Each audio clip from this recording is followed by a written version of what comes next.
going on, everybody? Welcome back to our channel. It's your girl, Bex. And I'm Carly. And we're here to deliver content to unlock your mindset and actions to be limitless. Don't forget to like, comment, share, and subscribe. And like we always say, ring the bell notification so you can be notified when we're dropping gems just like this. Once again, another week, another sick video talking about boxing, female boxers. So as you probably know, this weekend, Natasha Jonas went and became a world champion on her third attempt. So we thought, what better way than to acknowledge that achievement, as well as talk about another couple boxers, Katie Taylor and Nicola Adams, who also recently, Katie Taylor's obviously got a fight coming up, and Nicola Adams recently had some news and a documentary and all that good stuff. So we thought three awesome UK and Ireland boxers that we are going to talk about. Yeah, man. And just off the bat, so third attempt, what I love about that is the fact that she hasn't quit. The fact that she's actually kept going, the resilience, determination, grit. She was saying about how like she's had so many ups and downs over the years, so many sacrifices, to a point where she's even questioned like why is she still boxing. But she says like when she hears her name and she hears the music and she's on the stage and whatnot, it all makes it worth it. So yeah, man, it's super, super incredible. Yeah, and like, so she's had 14 fights, 11 wins, 1 draw, and 2 losses. Both of those losses obviously were for belts. So she won the WBO super welterweight title. Now they're talking about her unifying against Hannah Rankin, because I believe she went up 3 weight classes, I think, for this. Yeah. For this, but that's a lot. Like. To go up in. So now they're saying about to unify it with Hannah Rankin, who currently holds the WBA belt in the same division.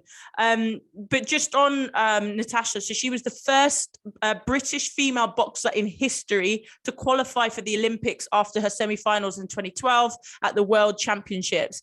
Unfortunately, she went on to get beaten in the quarterfinals by Katie Taylor, who was also her second attempt, who she not long ago lost against, but she lost by a unanimous decision. I think the previous one was a TKO. But yeah, like you say, 37 years old, like she did it for like her daughter, like she was saying how supportive her family are. I love it when I see people who are like, especially when they're 35 plus, still achieving incredible things. Because people, especially in sports, people think that's it, you're down and out now. Yeah. So I think it's awesome. I'm so pleased for her. And she's so lovely as well. Like she comes across so nice. Yeah, man, she's pretty incredible. And did you know she was actually intending to be a footballer. So she had done a scholarship in America for 1.5 years, but then she got injured. So then I think she then switched over to boxing, and she's actually the older sister of Nikita Paris, who plays football professionally. No way. Yeah. I did not know that. Yeah, Nikita Paris, she's so good. Yeah. Wow, it's a talented family then. And Nikita went to the Olympics, I believe, last year with Team GB in football. So she was saying, like, obviously, it's a massive moment for their family in that to have 2 of the kids go to the Olympics. That's incredible. Yeah, man. Wicked. Wow. I did not know that. That's amazing. Next up, we are going to cover Nicola Adams, who obviously retired from boxing in 2019, but just pulling up some of her stats here. So she was 2-time Olympic champion, silver medal 3 times in the World Championships, a silver and a gold European Championships, gold at the European Games, 2-time European Union Championships, and also Commonwealth Games champion. Like, what an amazing like accomplishment. Like, wow.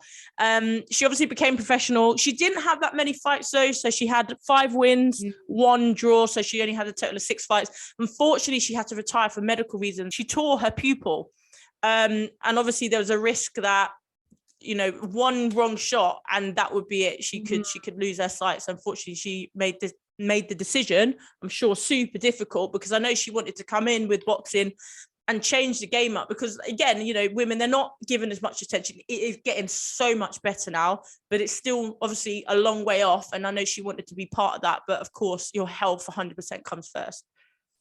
So yeah, I was just watching the Lioness Nicola Adams story, and it was interesting, you know, like her story where all of what she had to overcome. So when she first started boxing, she was 12 years old, and there was barely any women that were boxing around then, or girls, should we say. There was hardly anybody boxing. So she didn't really get many fights because there was nobody. Like they had to, and she's from Leeds, so they had to ring up people from London, from all over the place, and then they would turn up, and then they're not the right age, they're not the right weight, and all of the rest of it. So it just delayed her boxing to the point where she just used to go around with the boys, knowing that she's not going to fight, just to be a part of the training camp. Wow. But the amount of like sexism that she had to overcome and all the rest of it, like when she was younger, even just being younger, like they didn't want girls like in the gyms, let alone boxing. You know what I mean? And it's just crazy. Wow. Like it is crazy because you forget, because she looks so young, isn't she? She's 39. So, you know, the sport has come a hell of a long way. And you even hear a lot now, like Savannah Marshall. I know she trains a lot with the boys because they're just not still that many girls that are doing it. But when I was looking at this, and I don't know if they touch about in the documentary around, she had quite a difficult upbringing, like her father was quite abusive, and they had to obviously leave. But she was saying like boxing gave her a lot of courage and that feeling of being able to protect her family, and gave her a safe space. So I can imagine how awful that must be, like some of the stuff she was recalling, remembering, witnessing. It's not nice. Not nice at all. And I think like, and just imagine you're going to boxing or you're going to a club and that's your escape, and then you're still getting even more abuse and all the rest of it, like, and that still is your escape. So you can only imagine how bad things were at home. So yeah, she said that she went to boxing because her mum needed someone to look after the kids, and that was like the after school club that she could take her and her brother to. So really? that's how she kind of got into it. And her coach said that how Nicola told him that she wants to be a world champion, and he said that he just didn't tell her that she couldn't. You know what I mean? So he never never put that disbelief into her. Never he had that. He didn't say anything. Just was like, all right, cool, kind of thing. But yeah, she was saying about how, and going back to your point about wanting to be involved with the funding and all of the rest of it, and she was got traveling, and she was going to international fights and all the rest of it, and then still winning everything. And you know, all the funding bodies say, we need medals, once you start getting medals we'll give you funding, etc., etc. Wow. And every single time they got back, where's the funding? No funding. You'll get funding when it's an Olympic sport, for example. Yeah, and it's just constant battles. 2012, right, was when women were allowed to fight. It's insane, man.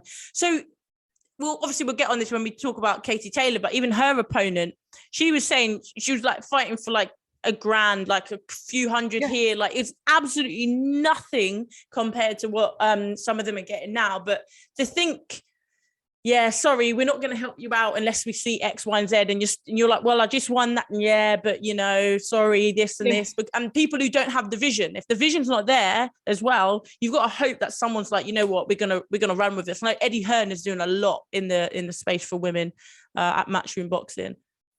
Like even without no fund, so they had no funding to the point that they didn't even have their own kit. So there's about 10 girls. They didn't each have their own kit. So between like bouts and whatever, it'd either have to be washed, but if there was no time for washing, you take off your kit, you'll give it to the next girl, they'll go out and box. And then also on top of that, because they only had 1 or 2 coaches, if they were on back to back, there was no coach to go and warm up the other girl, like that. So it was just like they were having to overcome so many flipping barriers. And I was reading, or in the documentary, it showed people like Tyson Fury, Mike Tyson, I think it is his name, Billy Joe Saunders, all of these guys, Amir Khan, my gosh, the most amount of derogatory terms over the years, like this could have been, you know, many, many years ago, about how women should just be in the kitchen. Women are only good for sex, blah, so on and so forth. Like, why would you put two women together? Why do they want to get hurt and all the rest of it? And did you know, and this is what I was going to say to you before we came on, women's boxing was illegal, right? Because of their menstrual cycle makes women unstable and too emotional to box.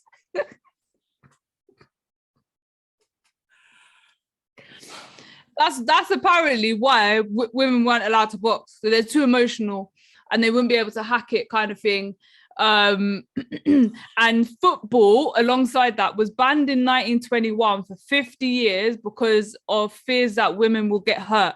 And somebody was saying in that, I think she's quite a big female presenter, was saying, you do know that women give birth, right? Like, exactly. You do know that we actually are strong enough to handle this type of stuff. Like, do you know the type of pain that we actually go through? Goodness. And honestly, it's just. But even so, who died and made you king of my body? If I want to go out there and break my leg every evening, that's my business. Oh no, we've got to protect you, Dad. No, you don't have to do anything. I didn't ask you that. That's insane. That was like the marathon that we touched on before. They didn't think women were capable of running a marathon. Did let them do that for God knows how long. It's when did they change that? When was that? I'm not. I think up until like 1994. You know, what? I think even as late as 1994. Pretty sure. Or something like you're that. Unstable, your menstrual cycle. That's insane. Crazy. And just to go back onto Nicola Adams, so just before she was going into the Olympics, first time, she broke her back. I'm not sure if you was aware of that. I didn't know that. So she had like bed rest for like 3 months or something, and it was coming up to the trials to qualify to go or whatever. And it was getting to the later stages, and I can't remember his name, Kraken. Robert Kraken. Yeah, it was saying like, you know, we're gonna need to be able to see what you can do, kind of thing. And she'd only just got her back brace off, and she was just like, she was in so much pain, but this was her her shock type of thing. So she put like 2-3 morphine patches on her arms. And she just went and just did the trial and just went for it. Do you know what I mean? Qualified, and then she won the 2012. She won it in 2012, and then she defended it again in 2016, became champion again. Absolutely crazy. But Incredible. that just, you know what? I'm not saying that, you know, that's the right or wrong thing to do, but that is levels and that's mentality. And we'll touch briefly on some points about, you know, being a professional boxer and what it takes. It's similar to in the business world, willing to do whatever it takes to get it done, what other people aren't willing to do. Just thank God that obviously didn't lead to any permanent damage for her. But, you know, that is your moment. So I get it. I would have done exactly the same thing. What athlete actually really performs and they're 100% is very, very rare. It's very rare. Niggly. Always. Look at Cristiano Ronaldo, just like, and I know this is we're off topic, but just the amount of things that he does just for his recovery. There you go. It's absolutely insane, honestly. But anyway. The other thing that she did, she was on, did she do Strictly the whole way through, or did she have to leave because of COVID or something? I'm not too sure. I know she was supposed to be on Strictly. And she's got an OBE as well, hasn't she? Yeah. Yeah, COVID. There you go. So they did have obviously the first two male dancers together, and then obviously she was going to be 2 female dancers. And I think her and her girlfriend have recently announced that they're going to have a baby. Yeah, they have actually. Incredible. I love that. And I think she came out when she was like 13 years old, and she said that she was super scared. She thought like her family was just going to disown her and stuff, but her mum was pretty like her mom was like, I kind of knew that. I knew that quite a long time ago. But your mum always knows, I swear. Like your mum will always know, honestly. Amazing. Cool. All right, then. And then finally, we move on to Katie Taylor, who has got an enormous fight coming up on the 30th of April, which I cannot wait to watch. And obviously, she's going to be defending the millions of belts that she's got: WBA, WBC, IBF, WBO, and the ring female lightweight title. So as you see her in all the pictures, she's full of belts. She's incredible. 35 years old, 20-0, from Ireland. Yeah, what can I say? Absolutely incredible, and I'm super excited. And what I'm most excited about is the fact that, I mean, it's a shame that it's taken so long, but steps, right? It's going to be the first headlining fight at Madison Square Garden between two women. So wow, it's a really big deal. On top of that, I think probably the biggest payout for women in boxing. Probably, yeah, I think so. Jake Paul is driving that fight for the equality in regards to the pay. I think they're looking at a 7-figure deal there. So go on. You know what? I love it, and I absolutely love it. But I just feel so sad for everybody that's passed and just didn't get their accolades and their. I know what you mean. You know what I mean? Like they just didn't get to. They just weren't respected like that. But yeah, it's good. It's a fight, and these women are definitely breaking the barriers and opening the doors for others, being the main event and not just the undercard as well. So, and it wasn't that long ago that we had spoken about, like, just in our personal life, about excited to see women boxing on a main event. Do you get what I'm saying? Like, yeah. And not the first fight, like most, like the closer one to the main event. Even Natasha the other night, she was the one before the main. I think they consider it like a co-main event. Incredible. That's what they need. Someone to just be bold enough. Like, people will, like, the quality is there. People will come and watch it. I mean, I remember I went to watch Kell Brook versus Triple G, and the fights before it, the men, I was like, they were whack. And it's like, you know, you can be a man or a woman and be good or bad. Like, honestly, I don't know. I think people in their heads, they think girls are going to be doing this nonsense, but they're being trained professionally. So it's just narrow-minded to think that. But I mean, Katie Taylor, when you look at her record, like, honestly, Olympic champion, 5 world championship golds and a bronze, 6-time European champion, 5-time EU champion, and European Games champion. Like, what? She 100% deserves a 7-figure payday. She has, honestly, and you don't ever hear any nonsense with her as well. She's so humble, so down to earth, so nice. I can't wait. I cannot wait to watch this fight. I'm so excited for it. I pray to God she wins this. But I'm excited for both of them. Even her opponent, 7-weight. She's incredible herself. Was it 7-weight world champion? There you go. And you know what? Love or hate Jake Paul, what he's doing, because even with the men, he says it, you lot aren't getting paid properly. Like, what is this about? And he's really pushing to and using his platform to help more women. And what can you do? Whether you like him or not, you have to support that and back that. And I think it's amazing. Especially when you see, like, in today's world, right? And I don't know how they bridge this gap, but when you think about YouTubers, like, I think there was something on previously, YouTube versus TikTok, a big fighting thing. And that the revenue that was coming in from that and the payouts there is absolutely crazy. Do you get what I'm saying? And these are not people that have dedicated their whole life to boxing. No. Right?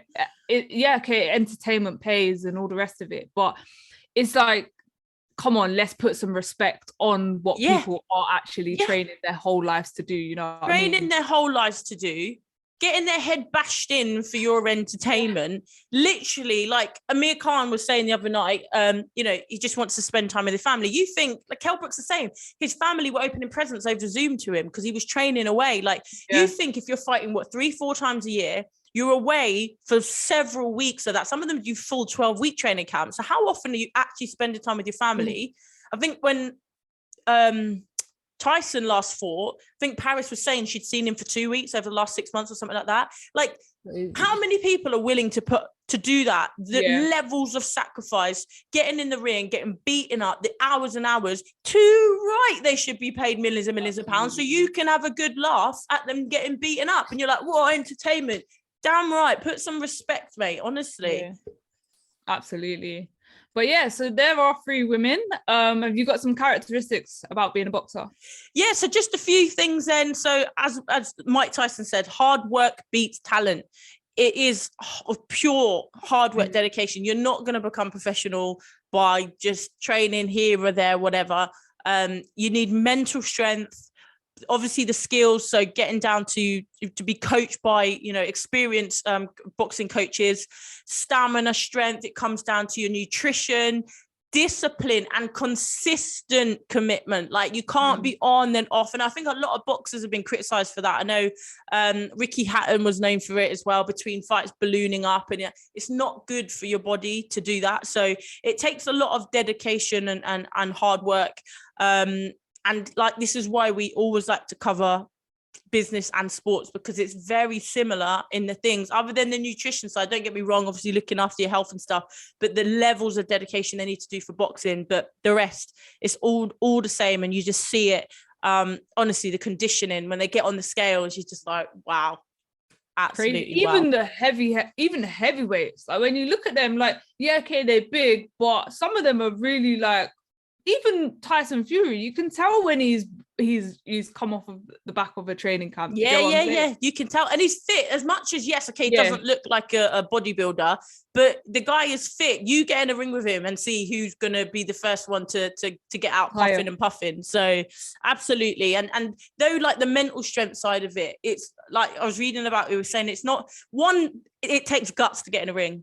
Yeah. And like Amir Khan, as much as, yes, he lost, he did get beaten up for a few rounds, the heart to stay in there, and the amount of people that would have just dropped to a knee, let the ref count them out, jump up like, oh, what? It's like, come on, you knew you were going to get counted out. And he took it. But then there's also the mental toughness of being calm, patient. It's a very big balance. And like most things they say, it is the mental side. Yes, the physical side is important, but most of it is a mental game. So yeah, I mean, I don't know if I could do that, get hit in the face for a living. You know what? Sure. Yeah, I remember doing the white collar boxing or whatever. Yeah, you did. And the training and everything was great. Like, I really enjoyed it in that. But getting into a ring, like getting into a fight in general, is, we've all been in fights before, and it's just what it is, right? You it's like fight or flight or whatever. But going into a ring where you know that the person in front of you is there to knock your head off, like, it's the adrenaline. I think I was out of breath just through the adrenaline. Like, my legs were weak. I was just like, I felt like I was gonna pass out in the first like 30 seconds. I was like, oh my gosh. It's and that was just me just doing a little fight thing for charity or whatever. Imagine just getting up there every single day. People, like, even just sparring, like, do you know what I mean? Like, I used to love training. I remember go and do it. Sorry, go ahead. No, go. No, I just was gonna say, I remember going, I think, when we used to do kickboxing, when we used to go Storm Gym, I remember being partnered with this guy, and I remember he just clocked me on my jaw, man. Like, my eyes just went like proper like blurry, and I was thinking, what's wrong with this guy? Like, I was so mad. What's wrong with this guy? Like, nah, forget it, it's not for me. I used to love training, man. I do miss it, but I don't know. For me, the one thing, as much as I love boxing, I don't like if I'm sparring in the middle of it and then I'm like, I can't use my legs, I don't like that. So for me, doing it, I couldn't do it because I'm like, there's a key element here. I could just kick you. Like, obviously, because we used to do karate and stuff, that has just been taken away from me. Yeah. But I fully appreciate, like, I love watching boxing. Like, MMA, I keep up with what's going on, but I still prefer boxing all day long. Yeah. Boxing is a sport, man. It's nice, and it is nice to watch, and you can like see all of everybody's got their own little technique and flair and whatnot. So it's just super cool. Yeah, 100%. Sweet. So that's been our episode this week. Thank you so much for tuning in. I've been your girl, Bex. And I've been Carly. If you're into boxing, even if you're not, go and check out this fight. Katie Taylor, Amanda Serrano on the 30th of April. They're about to make history. So if you can, check it out. I hope you've liked this week's video, and we will see you next week. Peace.